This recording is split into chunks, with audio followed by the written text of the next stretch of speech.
बिस्मिल्लाहिर्रहमानिर्रहीम अस्सलामुअलैकुम वरहमतुल्लाहि वबरकातुहू। उम्मीद है आप सब दोस्त खैरियत से होंगे। दोस्तों, इस वीडियो में मैं आपके साथ 3 ऐसे बीजों का ज़िक्र करूंगा जिनको अगर आप अपनी रोज़ाना की खुराक में शामिल कर लेते हैं तो यकीन जाने कि आपके जिस्म के तकरीबन तमाम रोगों का इलाज आसानी के साथ हो जाएगा। सबसे पहले नंबर पर आते हैं अलसी के बीज, दूसरे नंबर पर हैं चिया सीड्स और तीसरे नंबर पर हैं पम्पकिन सीड्स यानी कद्दू के बीज।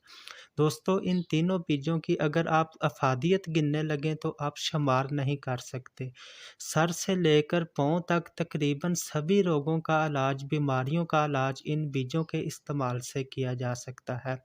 दोस्तों, ये बीज हमारे nervous system, vascular system, digestive system और जितने भी जिसमें इंसानी में इसके अंदर सिस्टम्स मौजूद हैं, तमाम सिस्टम्स को, तमाम निज़ामों को, जिस्म के तमाम अज़ा को ताकत और क़ुव्वत फ़राहम करते हैं। इनके इस्तेमाल से असाबी निज़ाम बहुत ज़्यादा मज़बूत हो जाता है। कमज़ोरी वाले मरीज़ों की कमज़ोरी बहुत जल्द ठीक हो जाती है, हड्डियाँ मज़बूत हो जाती हैं, पट्ठों में ताकत पैदा हो जाती है, बीमारियों से बचने के लिए क़ुव्वत मुदाफ़त मज़बूत हो जाती है। जिन दोस्तों का वज़न बहुत ज़्यादा बढ़ा हुआ हो, उनका वज़न बहुत तेज़ी के साथ कम हो जाता है। इसी तरह जो अफ़राद कमज़ोर और दुबले-पतले होते हैं, इनके जिस्म में रौनक और ताकत पैदा हो जाती है। इसी तरह जो ख़वातीन डिलीवरी के बाद बहुत ज़्यादा कमज़ोरी महसूस करती हैं, इनके जिस्म में क़ुव्वत पैदा हो जाती है।